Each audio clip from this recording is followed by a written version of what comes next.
الرحيم الحمد لله رب العالمين والصلاة والسلام على سيد الأنبياء والمرسلين أبي القاسم محمد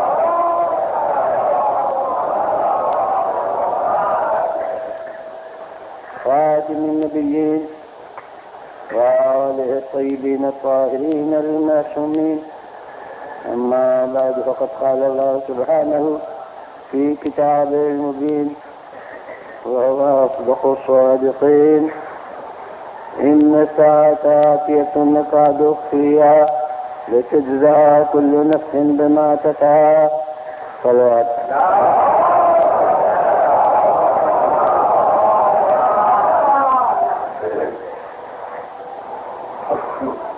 ارشاد حضرت حدیث ہے کہ بلا شبہ قیامت آنے والی ہے، مگر زیادہ تر ایسا ہی ہوگا کہ میں اسے مخفی رکھوں گا، یعنی اس کے وقت کا تعلق نہیں ہوگا. اور کیوں آنے والی ہے قیامت؟ تاکہ ہر ایک کو معاوضہ ملے اس کوشش کا جو اس نے کی ہے.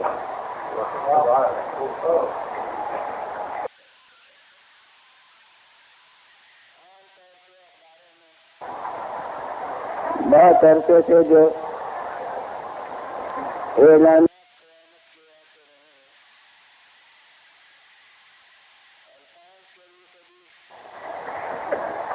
قیامت کی خبریں دی جاتی رہی ہیں اور مختلف پیشین گوئیاں بھی قیامت کے متعلق ہوتی رہی ہیں، یہاں تک کہ اپنے ملک کا مجھے حال معلوم ہے.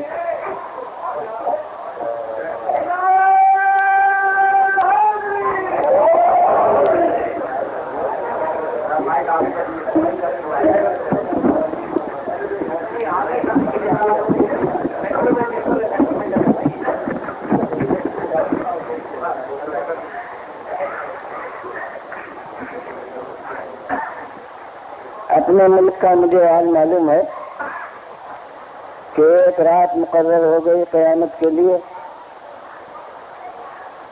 اور اس کے لیے کئی ہفتے پہلے سے اپنے اپنے نقطۂ نظر سے مختلف طرح کی عبادتیں انجام دی جاتی رہیں، اور اس رات کو لوگوں نے گھر چھوڑ دیے، جنگلوں میں جا کر بسر کی، مگر وہ رات گزر گئی اور قیامت نہیں آئی. خود اختیاری قیامت آ گئی سب کے لیے.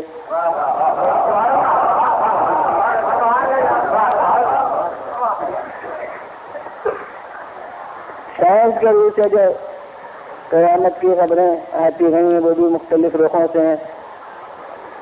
آفتاب کی حدت میں کمی ہو رہی ہے، یعنی اس میں جو خزانہ ہے گرمی کا وہ خزانہ اب کم ہو رہا ہے، اور اس کے لحاظ سے اب ایک منزل ایسی ہے کہ جب وہ بالکل ختم ہو جائے یا ضرورت بھر نہ رہے جتنے کی ضرورت ہے تو قیامت آ جائے گی. ایک خبر یہ، ایک رخ یہ کہ وہ جذب مرکزی میں سیاروں کے فرق پڑ رہا ہے، اور جتنا فاصلہ ہونا چاہیے وہ فاصلہ گھٹتا جا رہا ہے، تو نتیجہ ٹکراؤ کی صورت میں ہوگا. یوں قیامت آ جائے گی. اور بھی تصورات میں سننے میں آئے ہیں، بطور مثال میں نے جو پیش کر دیے، تو یہ بنیادی طور سے یہ قیامت کے تصور کے نہ سمجھنے پر مبنی ہے یہ سب رسول بننا۔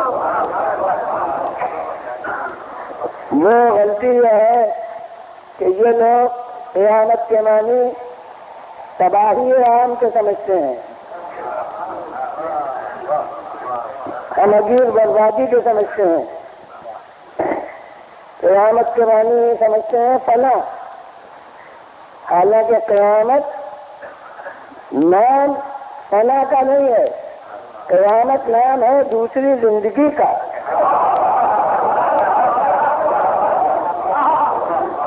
جو فنا مطلق سے بعد ہوگی وہ فنا سے تمہید بقا ہوگی۔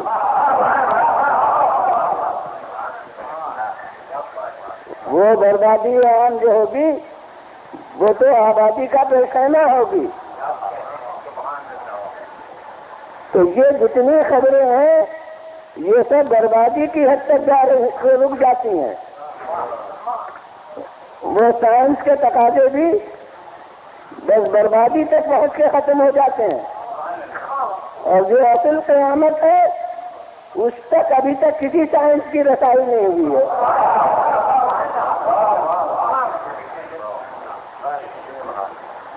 تو یہ تو ایک عام غلطی ہے قیامت کے مفہوم میں۔ قیامت کی لفظ کھڑے ہونے کے معنی میں ہے، اور قرآن مجید کی ایک آیت سے لفظ ماخوذ ہے یوم یقوم الناس لرب العالمین۔ اس دن جب کہ خالق کائنات کے جزا و سزا کے لیے، اس کی جواب دہی کے لیے تمام لوگ کھڑے ہو جائیں گے۔ کھڑے ہو جائیں گے یعنی مرنے کے بعد زندہ ہو جائیں گے۔ تو حیات بعد الموت کا نام قیامت ہے، موت کا نام قیامت نہیں ہے۔ اور اسی لیے میں یہ کہتا ہوں کہ قیامت نام اگر تباہی و بربادی کا ہو، قیامت نام اگر پناہ محض کا ہو، تو بہت سی ہستیاں ایسی ہیں جن کے لیے قیامت ہے ہی نہیں۔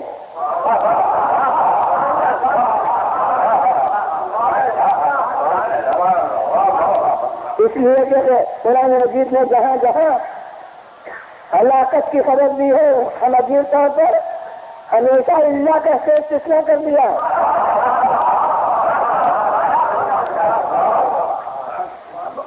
اور اللہ کے مفہوم سے ہم بہت عرصے سے واقف ہیں، جب سے لا الہ الا اللہ کا ادھر کلمہ زبان سے جاری کیا، اور ہم یہ اللہ کے معنی سے واقف ہو گئے۔ اللہ کے معنی ہے ایک عام عدم کے اندر شگاف پیدا کرنا، ایک عام نفی کے اندر کسی ایک کو یا کچھ کو مستثنا کر دینا، اس کا ہوتا ہے نام استثناء۔ اللہ اس کے لیے نفی کے بعد ہے تو نفی میں شگاف پیدا کرے گا، ثبوت کے بعد ہے تو ثبوت میں لا الہ الا اللہ۔ اگر لا الہ کے بعد ختم ہو جاتی تو دہریوں کا کلمہ ہوتا، کوئی خدا ہے ہی نہیں۔ جب اس کے ساتھ الا اللہ آ گیا تو اس کے معنی یہ کہ نہیں اللہ ہے، تو انقلاب ہو گیا نفی کا ثبوت کے ساتھ۔ ما ارسلناک الا رحمۃ للعالمین، ما ارسلناک کا بات ختم ہو جائے تو معنی ہو جائے کہ ہم نے آپ کو بھیجا ہی نہیں، یہ فیصلہ ہو گیا، نفی رسالت ہو گئی۔ مگر جب اللہ آ گیا اللہ رحمۃ للعالمین تو معنی یہ کہ بھیجا بھی ہے اور تمام جہانوں کے لیے ہمگیر رحمت بنا کر بھیجے۔ جب دعا سے میں نے پڑھ دی تو تیسری آیت کیوں نہ پڑھوں؟ لا اسألکم علیہ اجر،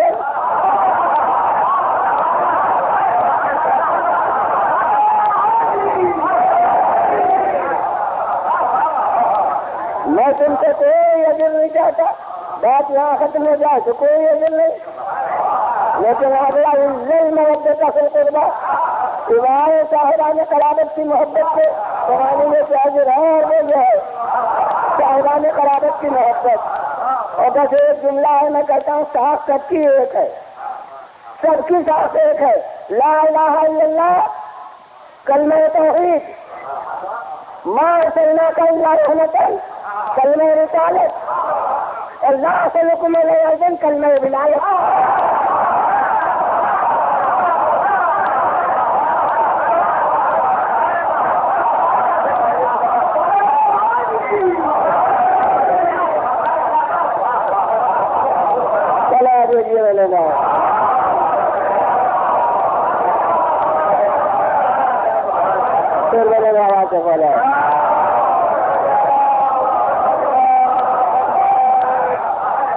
اللہ کے تقاضے سے ایسے سمجھ کے.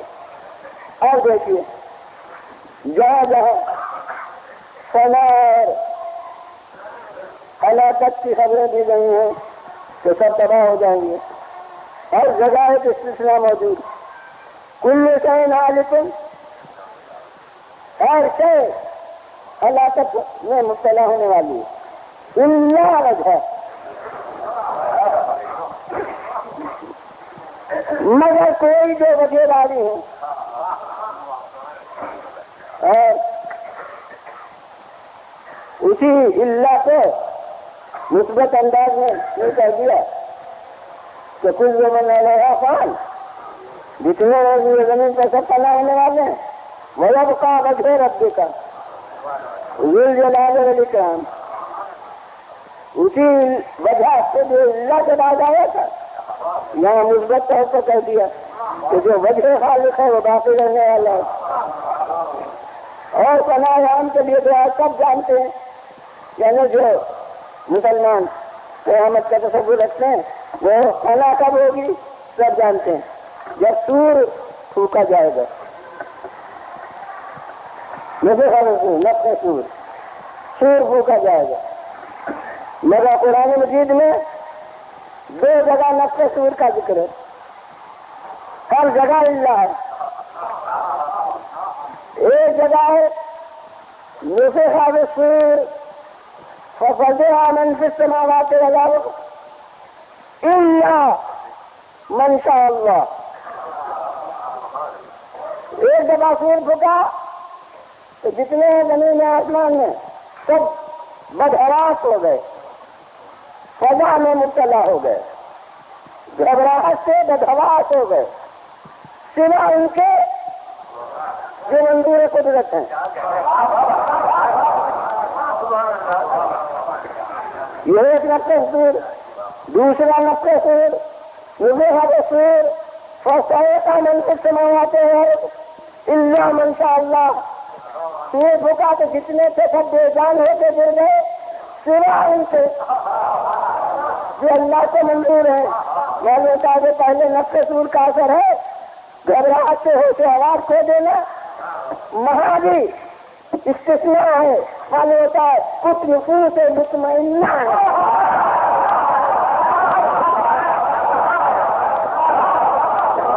ان پر اس وقت سور کا اثر نہیں.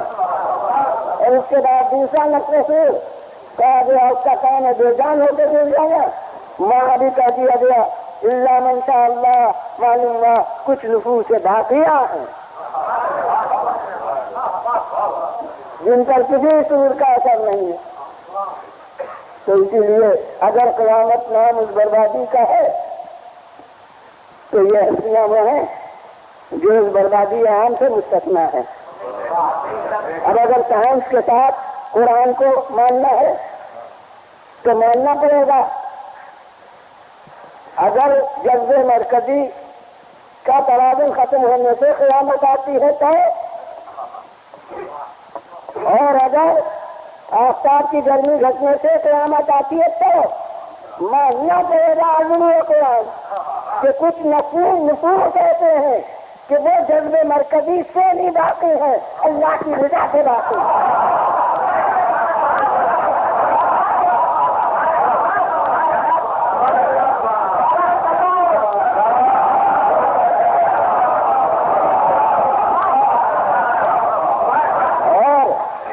حقیقت ہے، لفظیں چاہے شاعرانہ ہو تو وہ شاعری نہیں ہے، میں کہتا ہوں کہ کچھ شخصیاں ایسی ماننا پڑیں گی کہ جو حرارت آفتاب سے باقی نہیں ہے، حرارت عشق الہی سے باقی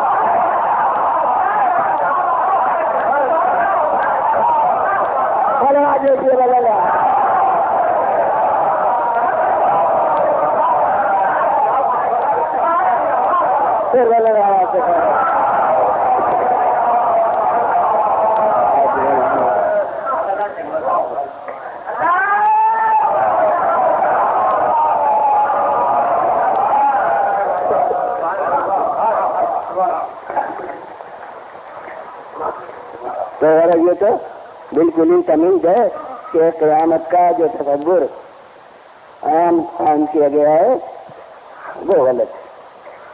اصل قیامت ہے وہ دوسری زندگی جزا و سزا کے لیے جو ہوگی، اس کا نام ہے قیامت۔ اور جب ہم قرآن مجید کا مطالعہ کرتے ہیں تو توحید خالص کے بعد جس چیز پر سب سے زیادہ زور دیا گیا ہے وہ یہی، یعنی ہر جگہ ایمان کے ساتھ باللہ والیوم الاخر، جہاں جہاں قرآن مجید میں دیکھیے اللہ پر ایمان اور یوم آخر پر، یعنی بیچ میں رسالت کا ذکر نہیں ہے، مگر اللہ اور پھر دور آخر یوم آخر، یعنی وہ دوسری زندگی ہر جگہ یہ، اور اسی لیے اس کا نام ہوا آخرت۔ وہ بھی صفت ہے ایک موصوف کی، یعنی نشۂ آخرت، وہ دوسری دفعہ کی پیدائش، اس کی وجہ سے آخرت کرنے لگے۔ تو اصل قیامت وہ ہے، اور اس پر قرآن مجید نے اتنا زور دیا ہے۔ اب اس کے خلاف جو محاذ ہیں، ایک محاذ تو دہریوں کا، مادیوں کا، کہ وہ خدائی کے قائل نہیں، تو جب جزا و سزا دینے والی ذات کے قائل نہیں تو جزا و سزا کا تصور کہاں؟ وہ قرآن مجید نے کہا، جس دور میں بھی موجود تھے، انبیاء کے زمانے میں بھی کہتے تھے کہ ہی نہیں ہے اللہ حیات دنیا نموتو و نحیا، یہ جو کچھ ہے یہ ہماری دنیا کی زندگی ہے، اسی میں ہمیں مرنا ہے، اسی میں جینا ہے، یعنی بس یہی زندگی ہے اور یہی موت ہے، اس کے آگے کچھ نہیں ہے۔ کہیں ایک جگہ کہ ماں یہ لکھنا اللہ دہر، دہر وہی ہے جس کو آج کل نیچر کہتے ہیں، یعنی بس نیچر ہمیں ختم کر دے گا اور اب اس کے آگے کچھ بھی نہیں۔ تو یہ ایک محاذ ہے انکار جزا و سزا کا۔ ایک دوسرا محاذ ہے قیامت کے مقابلے میں ان لوگوں کا جو جزا و سزا کو تو مانتے ہیں مگر نوعیت اس کی وہ نہیں مانتے جس کا نام قیامت ہے۔ مثلاً فلاسفہ یونان یا اور ان کے پیرو مسلمان فلاسفہ اسلام، وہ یہ کہتے ہیں کہ صاحب جزا و سزا یقینی ہے، مگر وہ تو اعمال کی خاصیتیں ہیں، اچھے عمل کے بعد میں نفس محظوظ ہوتا ہے، برا عمل ہو تو جب احساس اور شعور میں زندگی پیدا ہوگی تو انسان اس پر مغموم ہوگا، اس کرب و اذیت میں مبتلا ہوگا کہ میں نے یہ کیوں کیا۔ تو بس وہ جو بالیدگی ہے احساس حسن عمل سے وہی جنت ہے، اور وہ جو بزمردگی ہے مستقل احساس بدعمالی سے وہ جہنم ہے۔ اصل حقیقت وہ کہتے ہیں جنت اور دوزخ کی یہ ہے، جنت اور دوزخ کا انکار کریں تو پھر مسلمان فلسفی کیوں کر رہے ورنہ تو ہے فلسفی اسلام، لہذا کہتے ہیں جنت ہے دوزخ۔ قرآن نے کہا ہے، رسول نے خبر دی ہے، ہم مانتے ہیں کہ ہاں جنت ہے، مگر جنت وہی ہے اور جہنم یہی ہے۔ اب اس بالیدگی کو لوگوں کو سمجھانے کے لیے باغ و بہار اور محلات اور قصر اور جو آدمی کو پسند ہے ان سب باتوں سے تعبیر کر دیا۔ سب فلسفی ہوتے تو ان کے سامنے وہی کہا جاتا، مگر جن سے سابقہ تھا وہ تو سب فلسفی تھے نہیں۔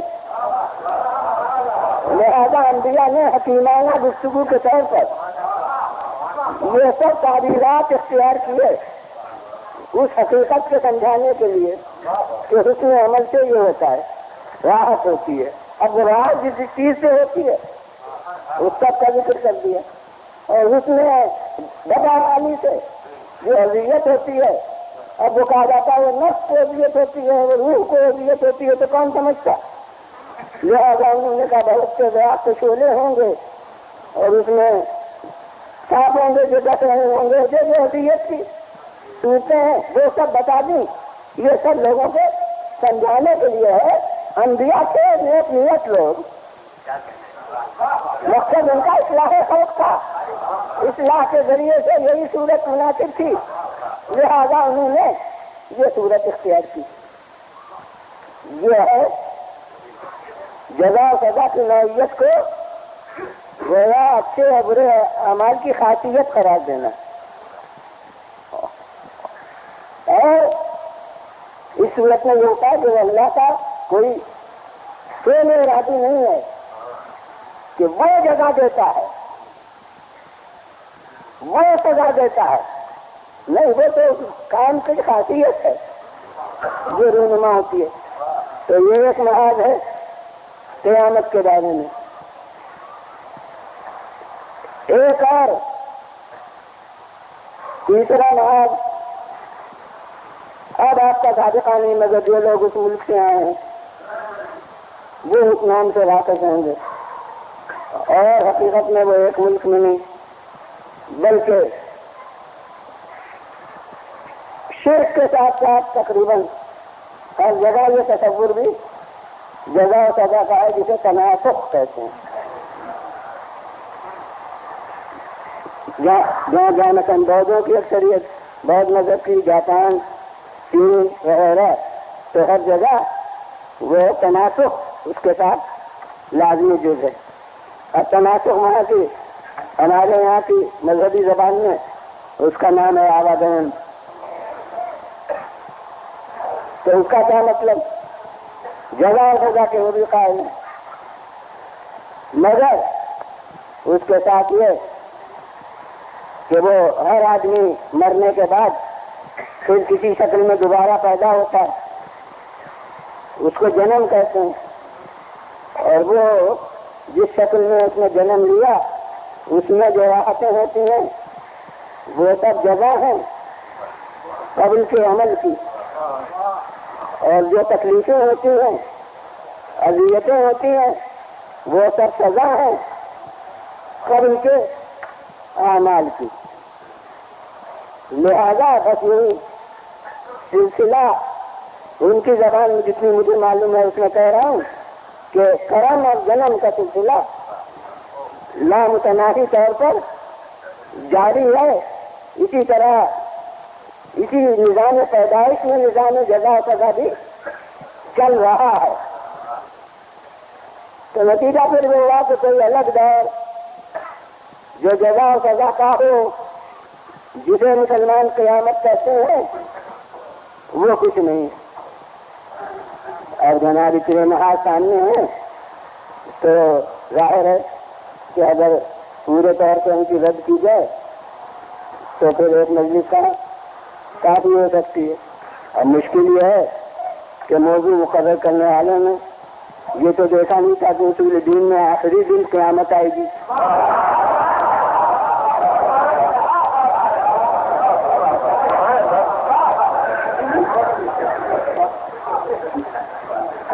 نہ اس کی ترتیب بدل سکتی ہے کہ قیامت ہم پہلے دن رکھ دیتے اس کے بعد رفتہ رفتہ مانوس بناتے ہوئے وہ شروع میں قیامت آتی، پھر ذرا بالودگی پیدا ہو جاتی، لیکن کیا کیا جائے، جو پارٹی ایسے ہے اس کی ترتیب بدل نہیں سکتی۔ تو اب ظاہر ہے کہ پورے وہ اور کسی بحث میں بھی میں کل کبھی موشی راسنا میں نہیں گیا تو یہاں کیا جاؤں گا، وہ جو کہہ رہے ہیں کہ کچھ ہی نہیں، تو وہ تو جب توحید ہم نے طے کر لی تو وہ وہاں ختم ہوا۔ توحید کے معنی ہے ایک ذی شعور ذات کا حاصل مطلق ماننا، اور اس کے بعد عدل کی منزل بھی طے کر لی۔ اب یہاں میں تو پہلے ہی کہہ چکا کہ عدل بنیاد ہے بات کی اصل کی۔ کوئی اگر عدل کا نہ قائل ہو تو مجھے نہیں معلوم کہ وہ جزا و سزا کو کیسا ثابت کرے گا۔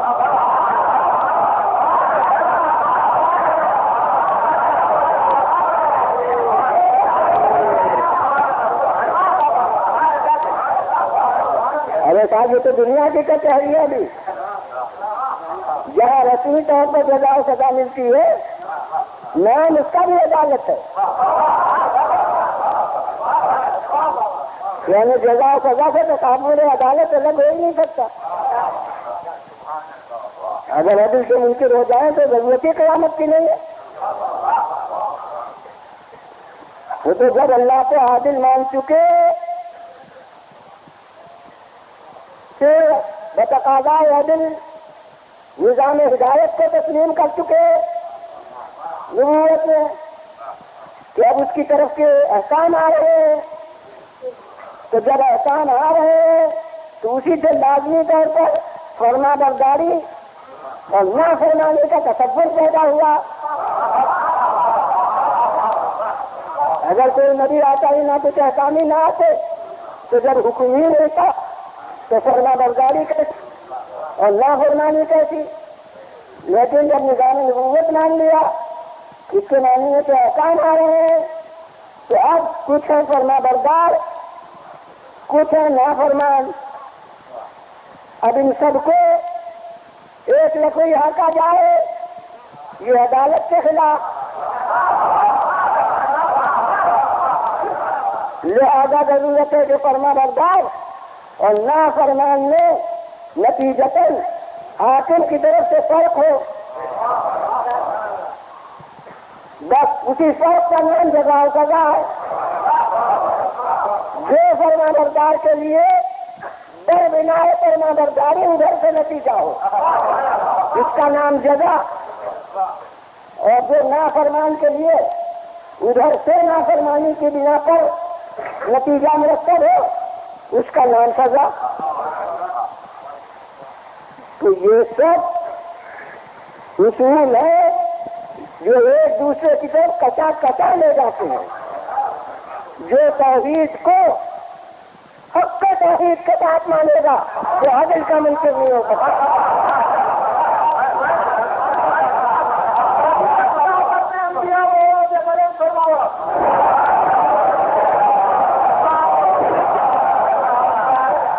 جو توحید اور عدل دونوں کو مان لے گا، اللہ کی ربوبیت کا قائل ہو جائے گا، وہ نظام ہدایت کا منکر نہیں ہو سکتا۔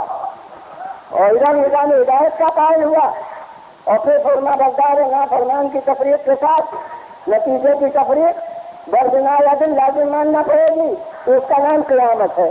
پھر قیامت میں کون ثبوت درکار ہوگا؟ بڑے قبل کی اصولوں کا مان لینا ثبوت ہے۔ قیامت کا ثبوت یہ ہے کہ انبیاء ہے، قیامت کا ثبوت یہ ہے کہ وہ عادل ہے، قیامت کا ثبوت یہ ہے کہ اللہ ہے۔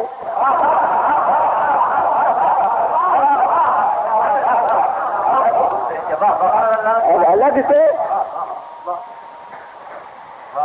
تو اس لیے وہ تصور پہ گزشتہ اصولوں کے بعد ختم ہو گیا۔ اب دہلیوں سے کیا الجھے قیامت میں آتے ان سے شروع میں نپٹ لیے، اب یہاں ان سے کیا لڑنا ہے؟ اس کے بعد اب وہ صاحب فلاسفہ اسلام جو بدہاں کا ہے تو پر نظر اطاعت کے نتیجے میں وہ خوشی اور معصیت کے نتیجے میں وہ رنج اور غم، وہ سب وہی ہے اور آگے کچھ نہیں۔ اب یہ سب کیا کہہ رہے ہیں؟ اس کے معنی قیامت بھرا پڑا ہے تفصیلات سے جنت اور جہنم سے، تو اس سب کو کہتے ہیں کہ یہ مجاز ہے۔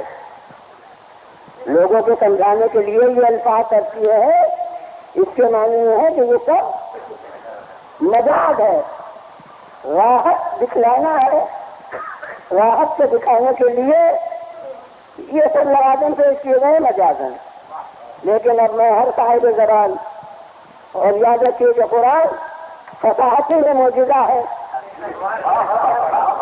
اور اصول فصاحت اور زبان کے لحاظ سے ہر ادیب سمجھ سکتا ہے کہ مجازی جو بات ہو اس میں تفصیلات کا بیان کرنا کلام سے مجاز نہیں رکھتا، محمل بنا دیتا ہے۔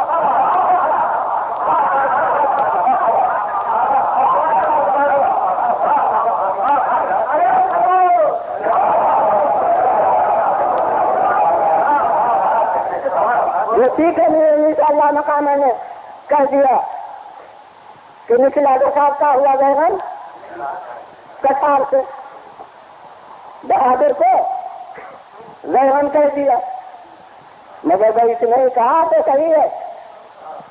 اور اگر کوئی صاحب آ کے خواہ نظم میں اور خواہ نصر میں یہ کہنا شروع کرے کہ میں جنگل میں گیا اور جنگل میں وہاں جنگل کے جو مناظر ہیں وہ سب بیان کریں اور اس کے بعد کہیں کہ جنگل میں ایک بیٹے سے ایک شیر نکلا اور وہ اس کے گردن پر اتنے بڑے بڑے بال تھے اور اس کی صورت اس طرح کی تھی بالکل ہولیا، شیر کا سا مکمل وہ پیش کریں اپنے قادر الکلامی کے تمام حدود کے ساتھ، اور اس کے بعد کہیں کہ وہ جو آیا تو اس کا چندھا وہ اس طرح رہا تھا اور آواز اس طرح ڈکار رہا تھا وہ، اور اس طرح آوازیں بلند ہوئی تھی میرے دیو سبے میں وہ جو شیر کے اصلی لوازم ہیں وہ سب بیان کریں۔ اور آپ کا اللہ اللہ بڑی خیر ہوئی، تھوڑی دیر تک ارے بھائی وہ ایک بہادر آدمی تھا، تو آپ اسے مجاز کہیں گے یا محمل کو کہیں گے؟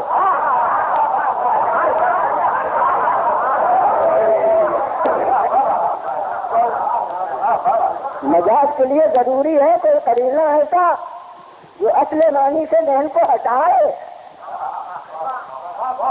نہ یہ کہ آپ اس میں لوازم بیان کر دیجیے کہ ذہن میں یہ اصل معنی پر جل جائے۔ اب آپ کہنا چاہیے کہ مجاز ہے،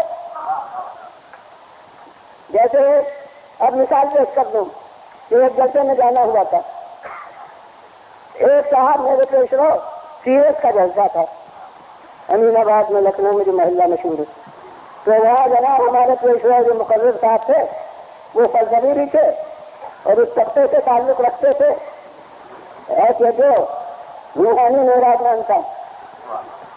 خلاف وہ میرے پہلے انہوں نے تقریر فرمائی تو ارشاد کیا انہوں نے ہے کہ اللہ سبحانہ نے ان کو وہ درجہ دیا ہے کہ آسمان پر لے گیا یعنی خواب میں، اور وہاں تمام جنت کی سیر کرائی اور دوزخ کی سیر کرائی اور تمام وہاں کی چیزیں دکھلائی، مگر ہوئی ہے عزت کو۔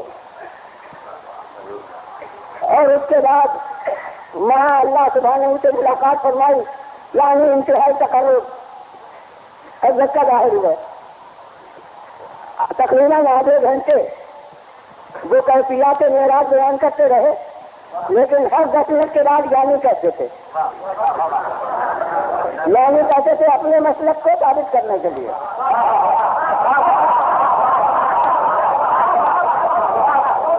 اور ان کے بعد مجھے تقریر کرنا تھی اب میں جو کہا ہوا میں نے کہا بابا بہت عمدہ تقریر معراج کا فرمائی ہے، مگر جتنا جہاں جہاں یعنی سے پہلے ہے وہ قرآن ہے، جتنا یعنی کے بعد ہے وہ سب انکار ہے۔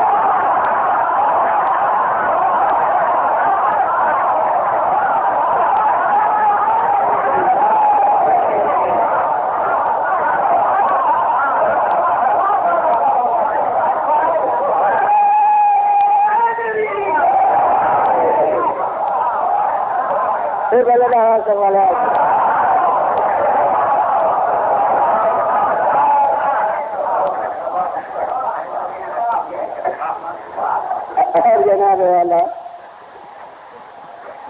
معراج کی بات آ گئی ہے تو ایک جملہ اس بحث کے تصویر کے لیے کر دوں کہ جو آیت ہے، میں کہتا ہوں آپ کو معراج ماننے کی ضرورت ہی کیا ہے؟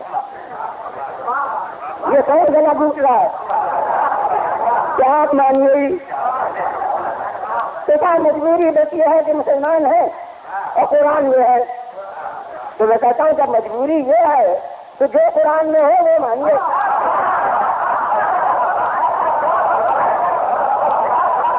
تو دیکھیے قرآن کیا کہہ رہا ہے؟ قرآن کہہ رہا ہے سبحان الذی اسری بعبدہ، پاک ہے پروردگار جو لے گیا اپنے بندے کو، بندہ کا حالت حالات نہ مگر فقط وہ کا ہوتا ہو۔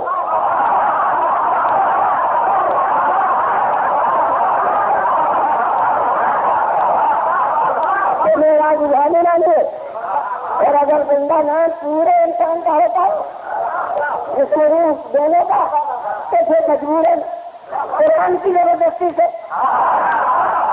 میرا جسمانی مانگی چلا دیجیے مولانا۔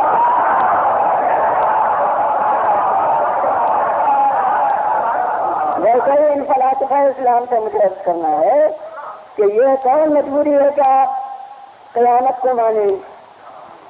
کون مجبوری ہے کہ آپ جنت انار کو تسلیم کر لیں؟ یہی مجبوری ہے نا کہ قرآن مجید میں ہے اور ایک جگہ میں پورے قرآن ہے، پورے سورے ہیں جس میں جنت کے اوقاف ہیں۔ تو اب یہ مجبوری ہے تو میں جو قرآن سے واقعی سمجھ میں آتا ہو وہ مانیے اگر مسلمان ہے۔ یہ اپنے ذہن سے یعنی لگا کے اس سے مانیے کہ آپ تابع قرآن نہیں ہے، قرآن سے اپنے پہن کا تابع بنانا چلا دیجیے لگا۔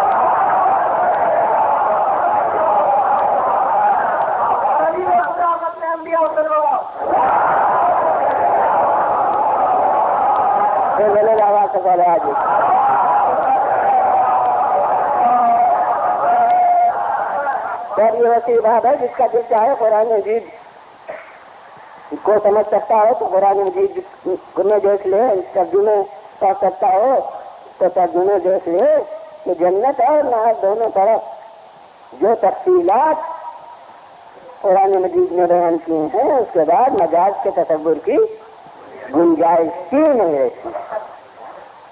یہ ایک رخ ہے، ایک بات ہے بنیادی ہے کہ تفصیلات مانے ہے تصور مجاز ہے، خلاصہ اس کا یہ ہوا۔ اب یہ ایک وسیع بات ہے جس میں تمام روایات آتے ہیں، پوری کتاب لکھی جا سکتی۔ اور اس کے بعد اب دوسری چیز کہ جو لوگ منکرین آپ تھے وہ پیغمبر کے سامنے آ کے دیکھیے کیا کیا اعتراض کرتے تھے۔ ہڈی لائے ہاتھ سے سرما کر دی، کسی قبرستان سے لے آیا تھا بحث کرنے کے لیے رسول سے، ہڈی اس کو سرما کر دیا۔ اب یہ بھلا ہڈی یہ دوبارہ زندہ ہو سکتی؟ میں کہتا ہوں کتنی زحمت بحث رسول کی کم ہو جاتی اگر فرما دیتے کہ بھائی تم سے کس نے کہا کہ میرا دعویٰ یہ ہے؟ نہیں بھائی وہ تو روح ہے اور روح کو احساس نافرمانی سے اذیت ہوتی ہے۔ عوام نہیں کہ فلسفی وہ تو ممکن دیتا ہو تو فلسفی تھا تو اس سے جواب میں جو فرما دیتے تو کتنی آسانی ہو جاتی۔ کہاں سے آپ لوگ سب نکالت کے لیے تو موجود ہوتے کہ پیغمبر خدا کو اس رحمت سے بچا لیتے؟ جی نہیں، وہ بعید فہم قرار دینے کے لیے مشاہدات کراتا ہے، لالا کے پیش کرتا ہے نمونے، اور جواب رسول کا یہ نہیں ہوتا کہ میں یہ کہتا ہی نہیں ہوں، میرا یہ دعویٰ ہی نہیں ہے، بلکہ رسول جواب میں یہ فرماتے ہیں کہ بھئی یہ ہڈی بھی تو ایک دن پیدا ہوئی تھی، بس جس نے پہلے دن پیدا کیا تھا وہ اب بھی قادر ہے اس کے دوبارہ پیدا کیا، کل آ جائے گی وغیرہ۔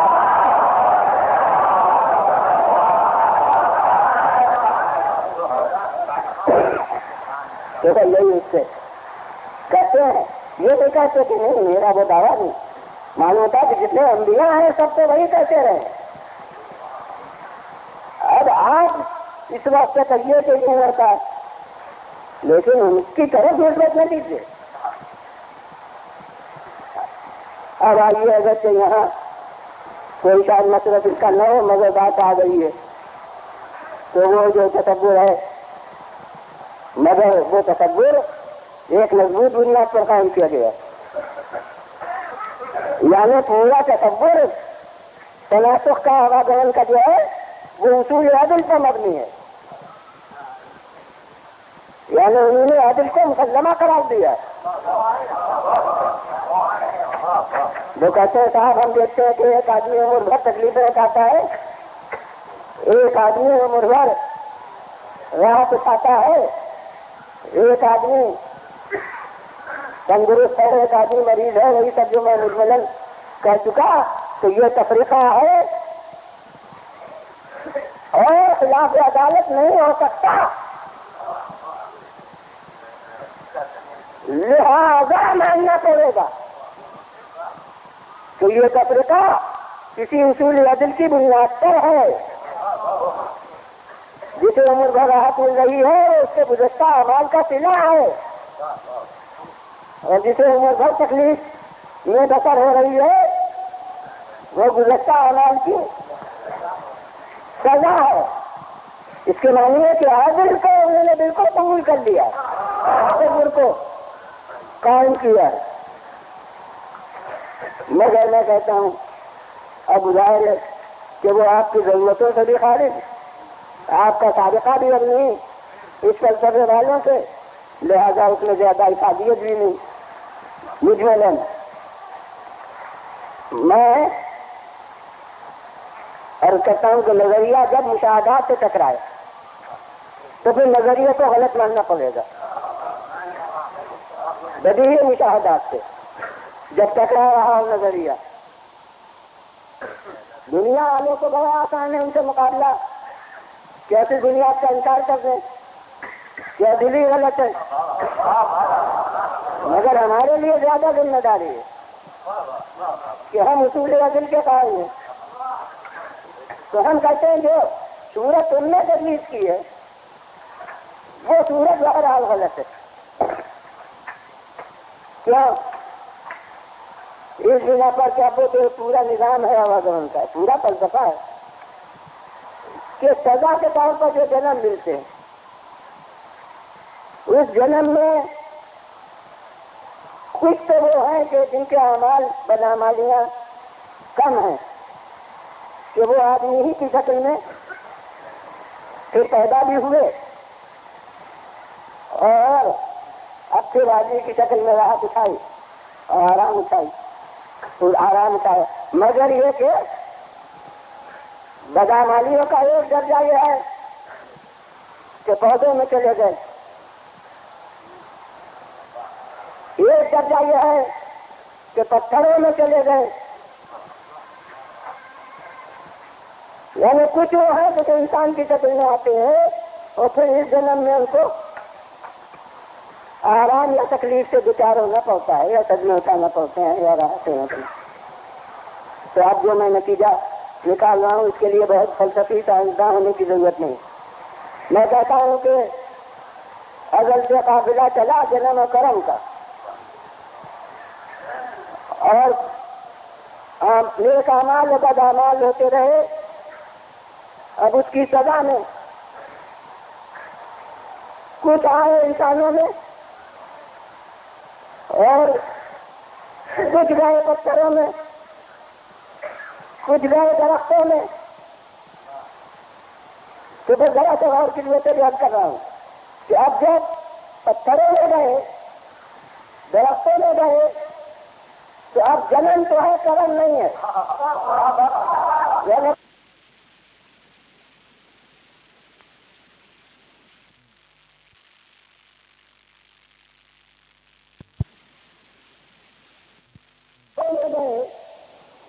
درختوں میں گئے تو اب جنن تو ہے، کرم نہیں ہے،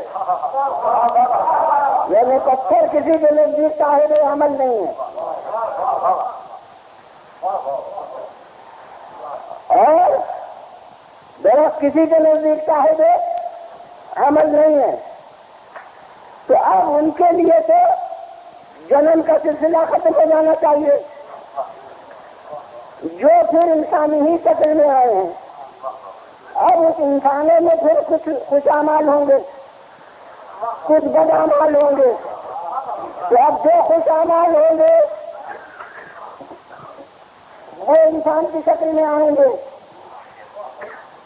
اور بڑا درجہ یہ ہے کہ کسی رشی اور منی کی شکل میں آ جائیں، اور جو بد اعمال ہوں گے وہ پھر بدعمالی کی سزا میں مختلف جنموں میں جائیں گے، تو کچھ کا درجہ یہ ہوگا جو انسانوں میں آئے، اور کچھ پھر پتھروں میں جائیں گے، اور کچھ پھر درختوں میں جائیں گے۔ اب جب میں نے بنیاد پیش کر دی ہے تو اب مشاہدہ آپ کے سامنے پیش کرتا ہوں کہ اس اصول تناسخ کی بنا پر ازل سے لے کے اب تک مسلمانوں کی، دنیا کی، انسانوں کی مردم شماری گھٹنا چاہیے، بڑھنا نہیں چاہیے۔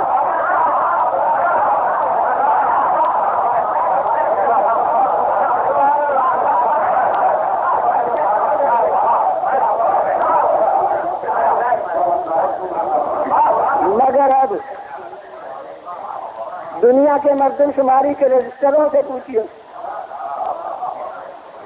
کہ انسانوں کی مردم شماری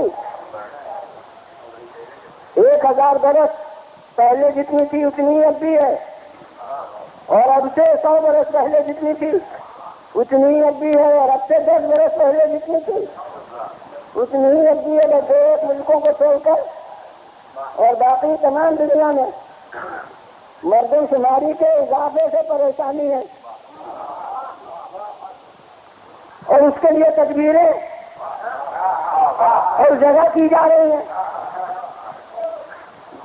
کہتے ہیں شرح ولادت موت بدل گئی ہے، یعنی پیدا زیادہ ہوتے ہیں مرتے کم ہیں، جبھی تو تناسب بدلے گا مردم شماری کا، مرتے کم ہے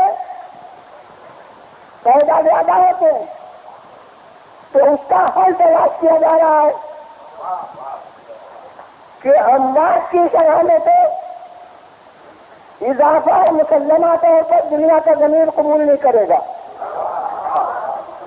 کہ ہم ترکیبیں ایسی کریں کہ مرنے زیادہ لگے۔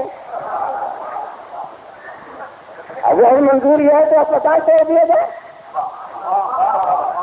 اس لیے جتنے حفظان صحت کے اصول زیادہ رائج کیے گئے اسی سے پر ایسا بات کرنی ہے تو آسان حل سے یہ تو روپیہ اور بچے گا، اسپتال چھوڑ دیے جائے۔ مگر نہیں صاحب اسے سمجھتے ہیں کہ یہ تہذیب و تمدن انسانی کے حلق سے بات نیچے نہیں اتر سکتی، لہذا یہ سب تو ہوتا رہے، تو جانے والوں کی تعداد تو ہم بڑھا نہیں سکتے، مگر آنے والوں کی تعداد کو گھٹا سکتے ہیں۔ درآمد نہیں یہ توازن قائم ہو جائے گا، کیونکہ اگر نہیں بڑھنے دیں تو سب ساتھوں مریں گے۔ اس طرح کچھ کو آنے کو روکیں تاکہ جتنے ہیں وہ تو کھا سکیں، یعنی روح اس کی وہی خشیت انفاق، خشیت املاق، فقر و فاقے کا خوف ہے، جس کے لیے وہ ظاہر عرب بیچارے لڑکیوں کو زمین میں دفناتے تھے۔ قرآن نے کہا ہے کہ خوف فقر و فاقے سے، اور سب کی مشترک خرابی ہے اعتماد اللہ کا کم ہونا۔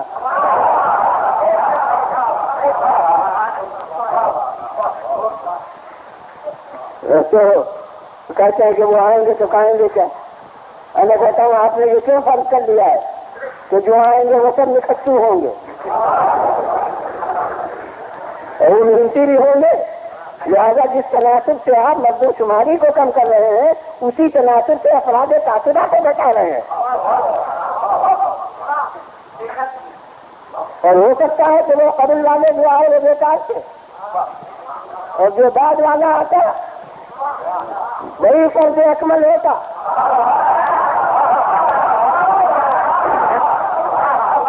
اور ہر آپ کی جانے پہچانی حقیقت کے روح سے کہہ دوں کہ ہمارے امام امیر المومنین اپنے باپ کی اولاد میں سب سے کمتر تھے, سب سے چھوٹے تھے, 3 بھائی ان سے بڑے تھے, تو جو چوتھا بیٹا تھا وہی تمام خلق کا مقتدا ہے. اور آپ سے پوچھتا ہوں کہ اگر اس وقت عدد مقرر ہو گیا ہوتا تو یہ ہستی نہ ہوتی دنیا میں.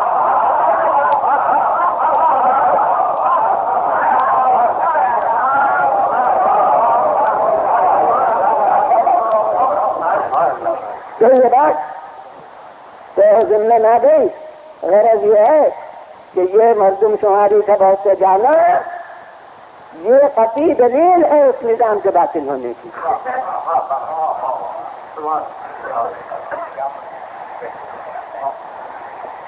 اب بس یہی ہے. اب ایک اور دلیل بس عرض کر دوں اور وہ یہ ہے کہ حسن عمل اور نیک بد عملی, نیک اعمال اور برے اعمال, ان کے اقدار اکثر اس آدمی کی عمر سے وابستہ نہیں ہوتے.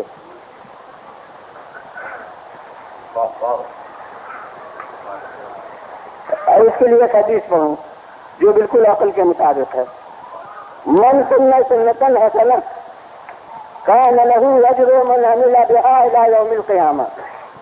جو کوئی نیک طریقہ رائج کرے تو قیامت تک جو اس نیک طریقے پر چلیں گے اس کا اجر اس کے نام عمل میں ہوگا.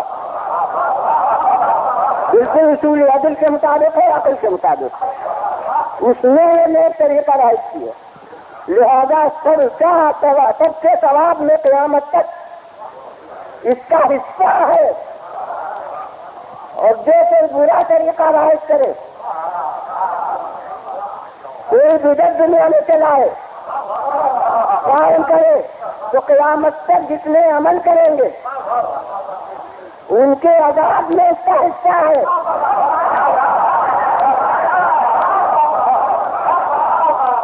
تو بس جناب مجھے معلوم ہوا کل 1.25 گھنٹے تک بیان ہو گیا تھا. اب ہر روز تھوڑی ہو سکتا ہے.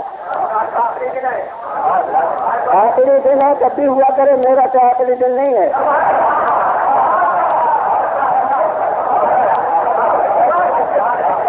انشاءاللہ.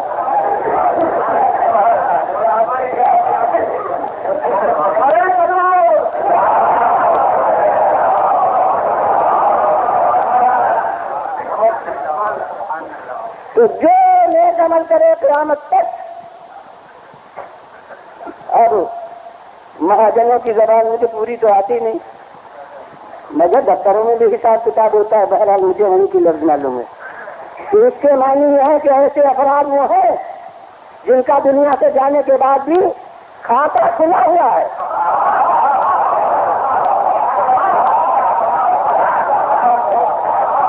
اس میں نیک اعمال بہے ہیں, اس میں بدعمالیاں بہے ہیں.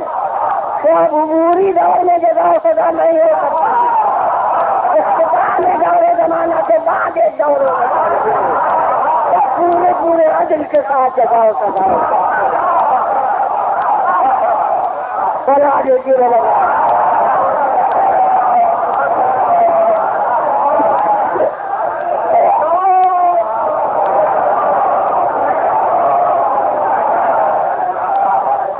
آواز سے بولے.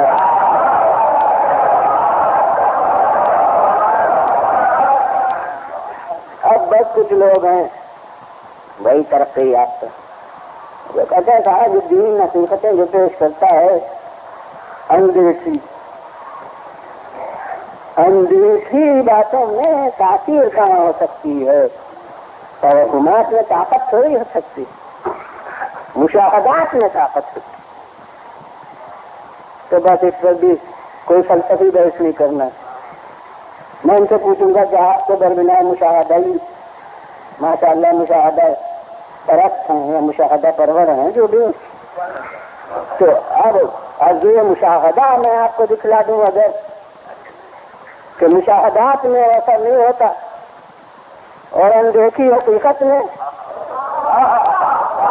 بہتر ہوتا ہے جو مشاہدات میں نہیں ہوتا، اب تو آپ کو دربنائے مشاہدہ ہی ماننا پڑے گا. اور میں ایک مشاہدہ آپ کے سامنے پیش کرتا ہوں کہ ایک متوفی سے بستر پر لیٹا ہوا ہے چادر ہوئے اور اس کی چادر ہو رہی ہے جس کے قتل کا منصوبہ ہے.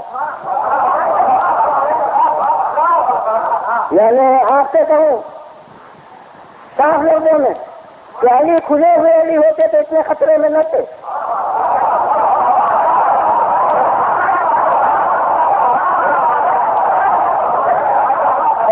اتنے رسول بن کر یہ اتنے میں خطرے میں تھے.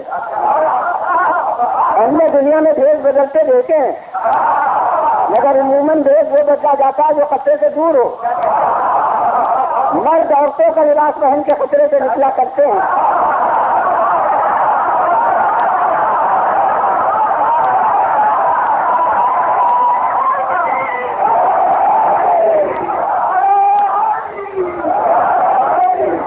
مگر یہ نیا بھیج بدلنا دیکھا کہ جس کے قتل کا منصوبہ ہو اس کا لباس پہنا جائے، اس کے رشتے بھیج دیا جائے، اس کی چادر ہو جائے اور مکان کے گرد تلواریں ہیں، نیزے ہیں، افراد ہیں، سپاہی مسلح کہ جو صبح پہ منتظر ہیں. مشاہدات کیا ہے؟ لچکتے ہوئے نیزے، کھچی ہوئی تلواریں اور وہ نیچے نیچے مکانات جس سے جس کر کے آ سکتے ہیں. اور آ گئے صبح کو کسی نے دروازہ تھوڑی کھولا، سیدھی چھلانگے مار کے آ گئے. تو یہ مشاہدات سامنے ہے، بس ایک سوال پر ٹھہرا ہے فیصلہ دل کا.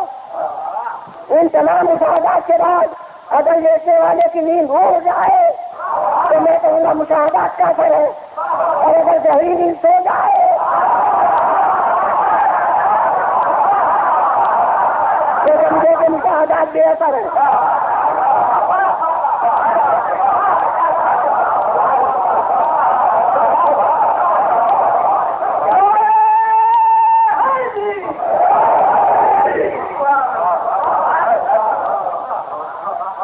اور بس کربلا میں آئیے نوساد حسین کے سامنے مشاہدات کیا ہیں؟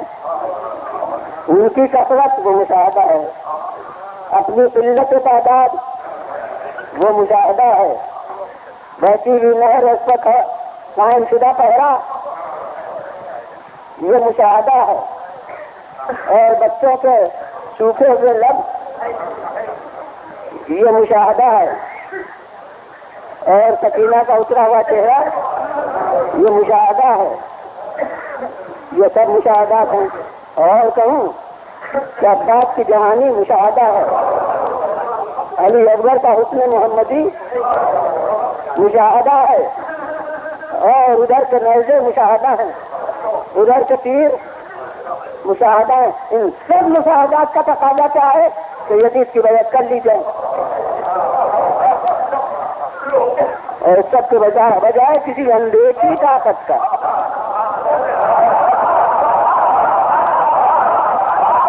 خیال ہے جس کا تقاضا یہ ہے کہ بیعت نہ کی جائے. اور اب جو میرا موضوع بیان ہے یہی پتہ بحث اندیشی کی آئی کہ جنت نار اندیشی ہے. یہ دنیا کے منافع سب دیکھیں، مجھے دیکھنا ہے کون اثر کر رہا ہے، ادھر کا راحت آرام ادھر کے جان، ادھر کے تمام وعدے انعام، وہ سب مشاہدات حالیہ ہیں، اور جنت نار یہ مشاہدہ نہیں ہے، اندیکھی بات ہے جسے آپ کہتے ہیں توہم۔ اب میں دیکھتا ہوں کہ کون نفر کرتا ہے، کیا کوئی جھوٹی سی بات سنی کہ ادھر کا کوئی ٹوٹ کر ادھر گیا ہے، تو میں سمجھتا کہ مشاہدات کیا کریں، مگر ادھر کا کوئی معمولی آدمی نہیں، بلکہ ایک سردار فوج ٹوٹ کر ادھر آیا۔ اب آپ مانیے کہ غیب میں جو طاقت ہے وہ مشاہدے میں نہیں۔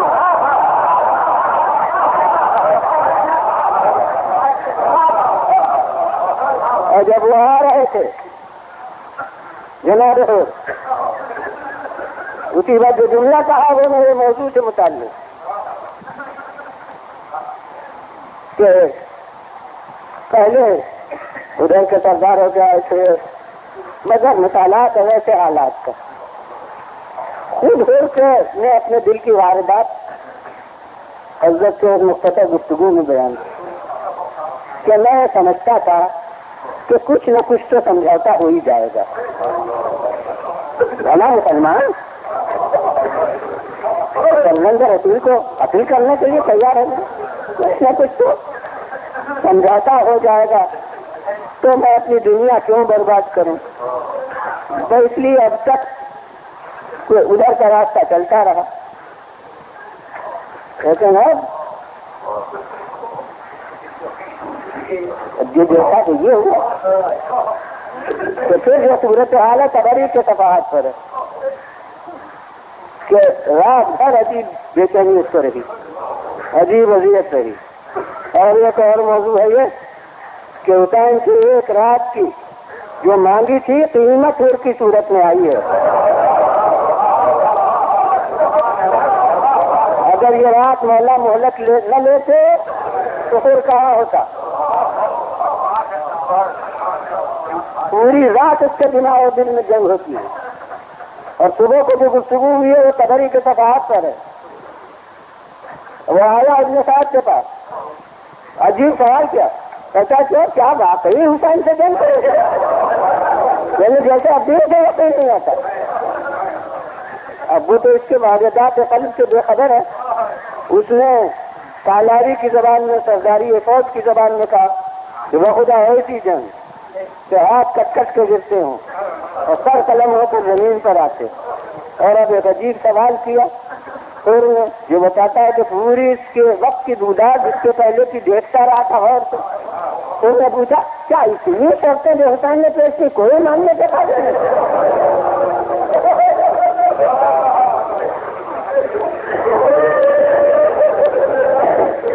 ایسا ابن صاحب نے کیا کہا؟ ابن صاحب کہتا ہے کیا کروں تمہارا حاکم نہیں مانتا، اس میں اعتراف شکست تھا۔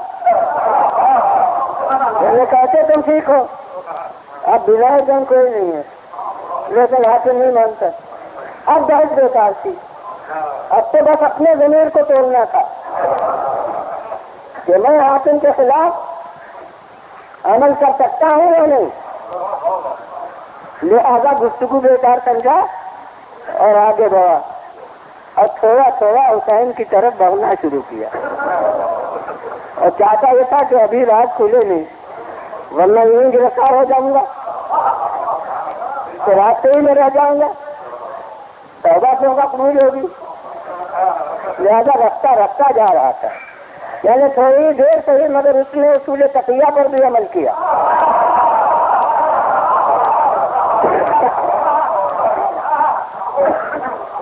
تھوڑا سا آگے رہا، ایک اپنی قوم کا آدمی نظر آیا، اسے نہ کدھر اور کیسے ہو، کیا ارادہ ہے، اس کا وجود خطرناک محسوس ہوا۔ کہا تم نے اپنے گھوڑے کو پانی پلا لیا ہے؟ اس نے کہا ابھی نہیں پلایا ہے، ابھی پلا لاتا ہوں۔ کہا پھر جاؤ پلا لو۔ اس طرح اسے چالا، مگر میں سمجھتا ہوں جو ہی پوچھا کہ کیا تم نے پانی پلایا ہے فوراً کیا سے یاد آ گیا۔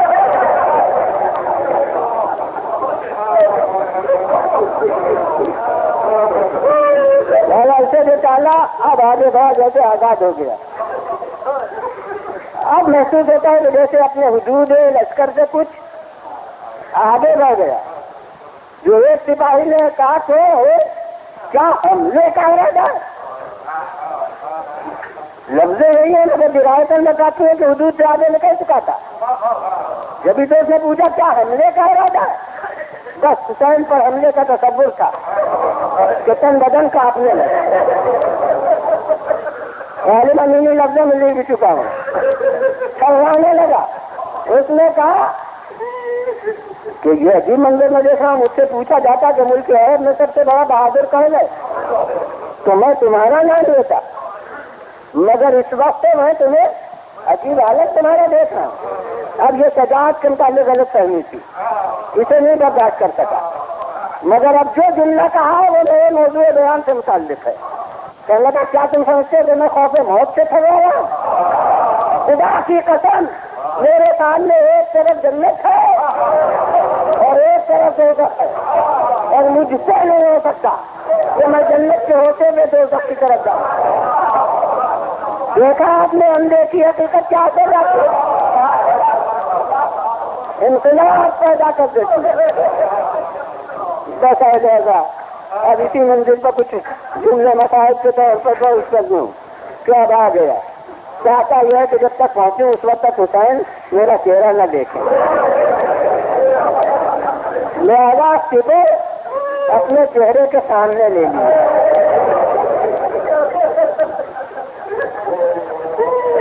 مگر بات چیزیں آگے نہیں بیان کرتے یا ہم تک نہیں پہنچتی. میں کہتا ہوں وہ سپر سامنے لے لی، مگر یہ پہنچ کے کر گیا اعلان کے پاس. اب بات کے ہوتے ہوئے ظاہر میں پہنچ گئے تھے، معلوم ہوا ادھر وہ آیا اور آہستہ سے امام نے اپنے ساتھیوں سے کہہ دیا روکنا نہیں، دوست آ رہا ہے. ماشاء اللہ عزیز کے ماشاء اللہ ظاہری حیثیت سے مسائل الحمد للہ آپ نکال ہو گئے. فرماتے ہیں یقیناً یہ کہا جبھی سے ممکن سے اگر سے پہنچ جاتا. اب آیا دو قدموں پر سے رکھ دیا. اب اپنے آدمیوں سے تو کہہ دیا تھا کہ دوست آ رہا ہے، مگر قدموں پر جو سر رکھا اس کے نفسیات سے واقع میں کتنا شرمندہ ہے. تو اس کی شرمندگی کو بچانے کے لیے فرماتے سب سے اٹھاؤ تم ہو کون؟ کالوں کا جیسے پہچان ہی نہیں ہے. اب اس میں اٹھاتے اٹھاتے کا نازا کیا بتاؤں تو گئی جس نے راستے میں روکا،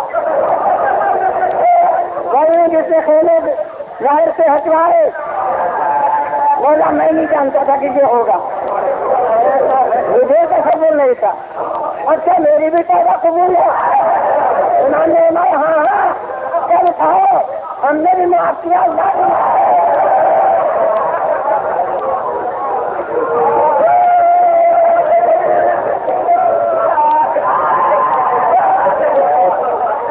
اور یہ اخلاق محمدی کی وراثت ہے. فرماتے اب ذرا گھوڑے سے اترو، تھوڑی دیر کم لو. جی نہیں گھوڑے سے نہیں اتروں گا. سب سے پہلے مقابلے پہ آیا تھا اور سب سے پہلے آپ کی طرف سے جاؤں گا. میں نے کہا آپ مولا اصرار نہیں کرتے. ارے اصرار کیا کریں، انہیں تو یہ احساس ہے کہ جب دشمن فوج کا سردار ہو کے آیا تھا تو پانی پلا دیا اور اب دوست ہو کے آیا ہے تو آپ نہیں ہے.